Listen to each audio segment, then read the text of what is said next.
ฮ้ยระเบิดระเบิด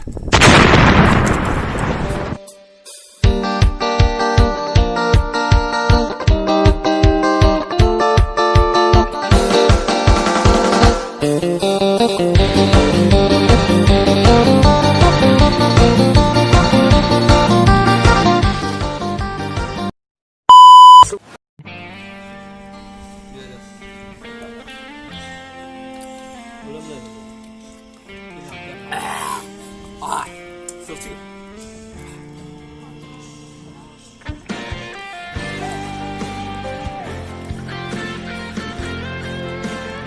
เบิ่งสิผู้หนึ่งกินแล้วกับฟ้าเนี่ยได้วะ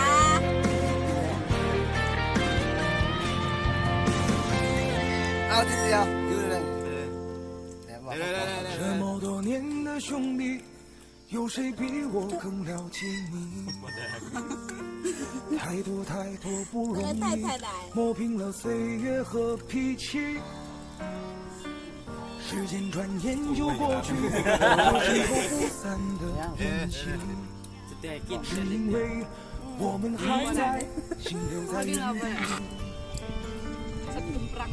张开手，需要多大的勇气？这片天，กินเหล้าแกบังเยอะเลย更努力，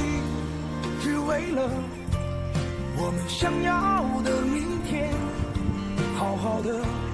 这份情，好好珍惜。我们不一样，每个人都有不同。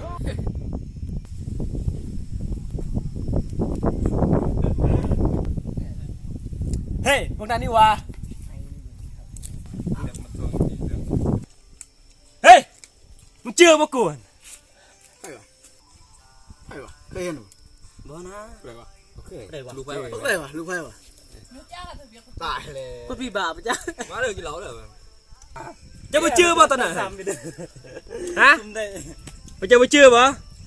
เอามึงแหวกเลยพูดอะไรวะมึงเคยเห็นนะบัตรเดียวนั่นแหละเนาะมันจะบัตรเดียวอยู่ดีๆมาเดี๋ยวแม่กันนะมึงเคยเห็นนะเอาคนเดียวโอ้เด็กกูได้เถอะ เขามีแต่ตอนนั้นไปจะไปเจอป่ะ เรื่องได้วะ ได้วะ โอ้ ตอนนั้นดิ บนแคมป์ซี่เนี่ย เรื่องกูเศร้าหนู ที่แม่เลย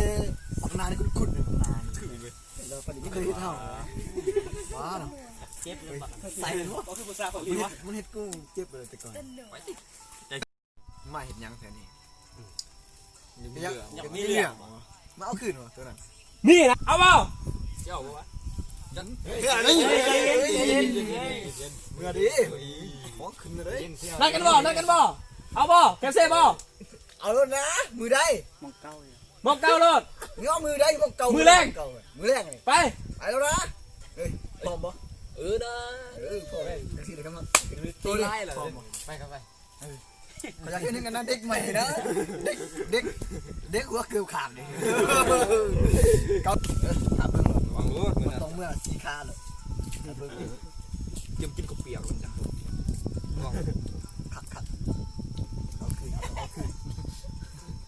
ลูกเตี้ยที่หยาน้องมาถือผม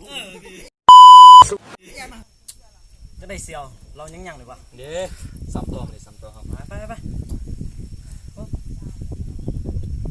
จอกส่งจอกนี่เด้ออะไรวะหักวะสุดใจโอ้ยมา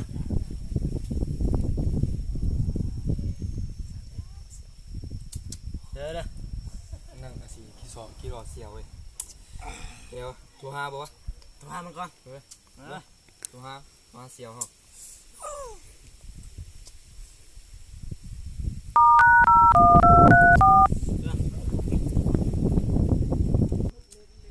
บ้าเนาะกี่ถอดเซียวดิปานไหนดิกี่ถอดดีเลยเศร้านี่อยู่ผู้เดียวในเงาโอ้เสียบุษากับบ่มีโสดวันไรปี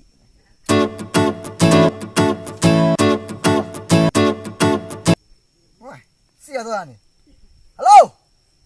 จะได้ รอเซียวมาไปไว้เด้อเชียว จะไปมาสิไปนี่เลยสิไปบันนินแหละลูกกระเด็นนี่เก๊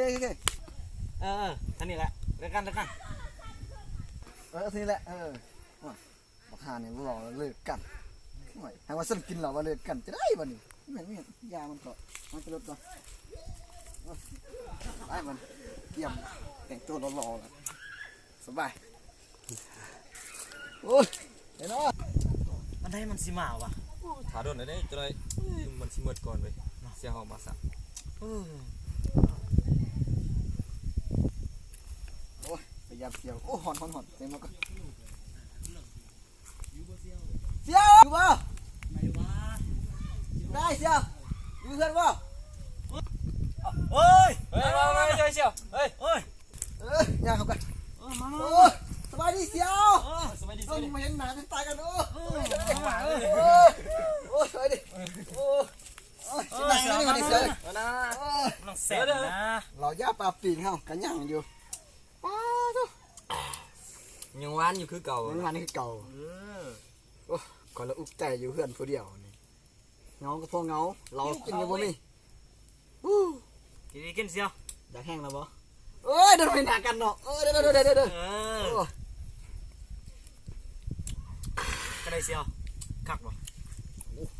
เราอย่าปรับปิ่งนึงจะได้ว่าเรื่องมื้อนั้นว่ะส่วนถาที่กันจะได้บ่เฮาจังหวะนี้แหละเฮานี่มี3คนนี่สิไว้หัดผู้เดียวเพิ่นยังเฮาเกือบสิบ่ไว้ปัก2คนหั่นเด้2คนตัวได้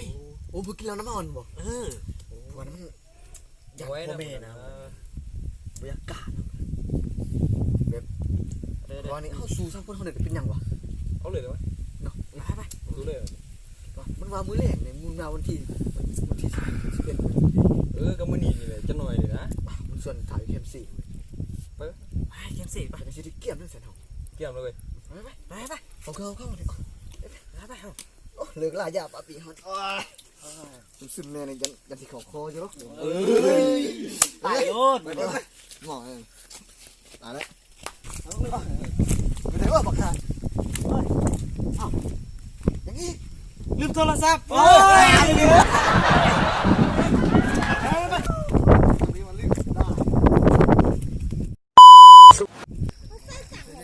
พวกนั้นไม่ซื้อมาบ่วะบ่ไว้ได้คนเดียวนี่เว้ยโอ้จื้อได้คือมีแก๊งแต่ก่อนหมู่คู่3คนนี่ไปหามันก่อน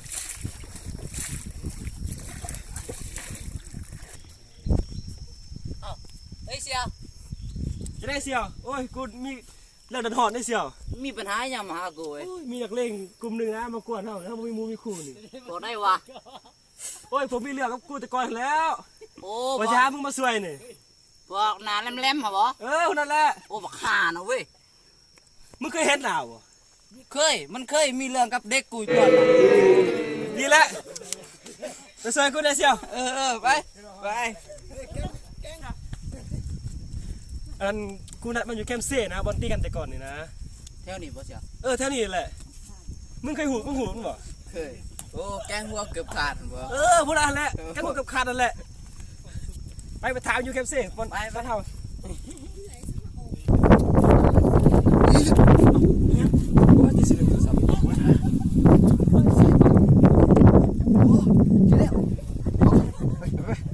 ปเลยมันขึ้นมาเดินแต่ว่าเสียผมเห็นมันตัวเขาวะจงว่าเด้อไปลองยางไปหามันไปคารามีไปมันยากมันสงสัยมันยากมาจากไปหาหัวมันแกงหัวเกือบขาดนี่มันเก่งทำไมวะ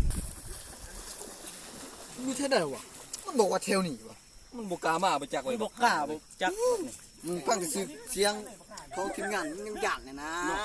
บักบดมันบอกว่าเข้มเสียเด้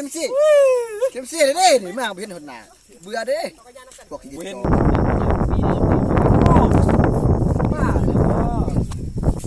มาแล้วเนี่ย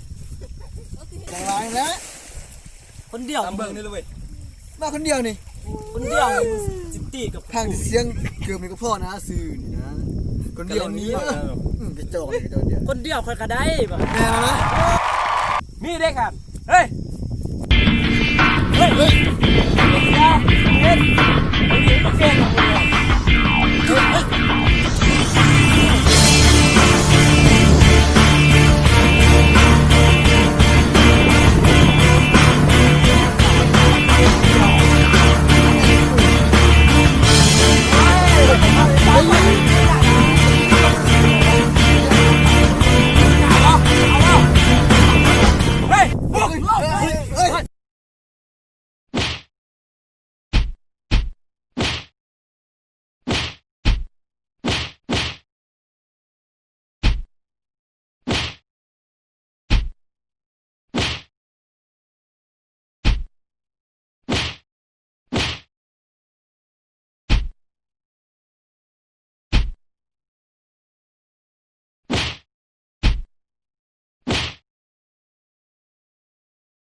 หมดของรอเลยเฮ้ยเมื่ออาวุธวะเขามีปืนนั่นอยู่สิมึงเด้อตื่นหนาหน่อยเด้อมึงเด้อ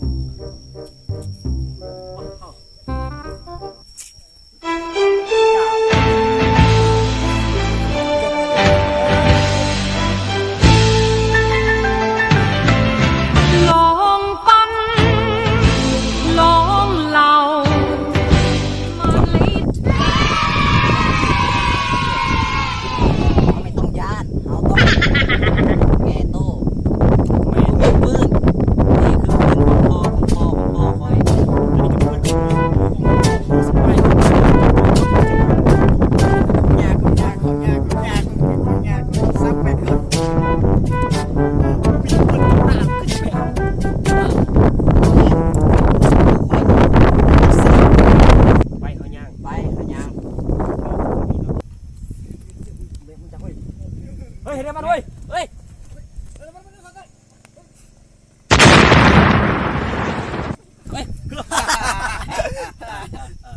มีมุมมันก่อนเลยเฮ้ยตับเฮ้ยมันยิงไปที่บ้านรถนั่นเฮ้ยไอ้เหี้ยเอ้ยนี่มันเมืองสงครามโลกครั้งที่สองเลยไอ้บ้ามันอยู่ไสวะ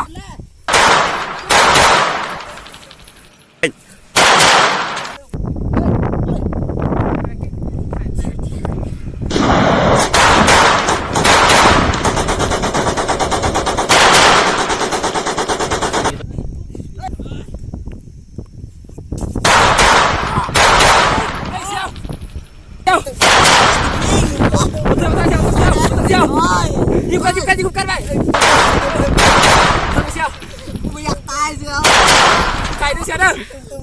มันจะแค่ไหนมึง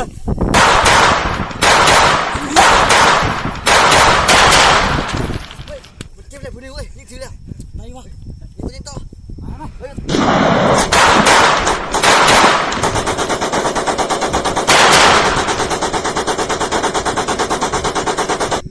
กูไปยูมาเฮ้ยมุบเฮ้ย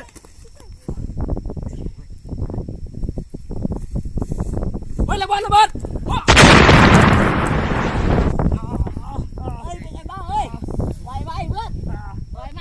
มึงอย่าไปดิตายมาเลยไปมันเกิน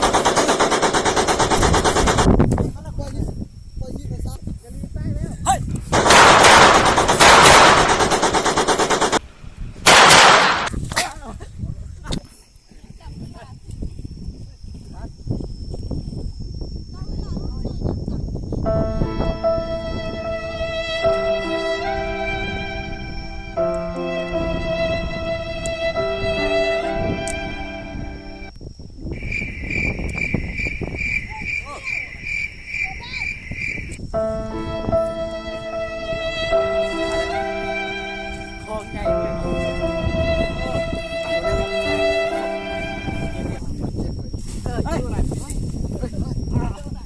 เอาไว้มันดีป่าวะเอาไว้มาป่ะเฮ้ยได้ป่ะเอาไว้ต้นไปพอยอมแล้วเฮ้ยจะเชียร์คอยเฮ้ยใส่มันซะอย่ามีใส่มันซะใส่มันเลยเลย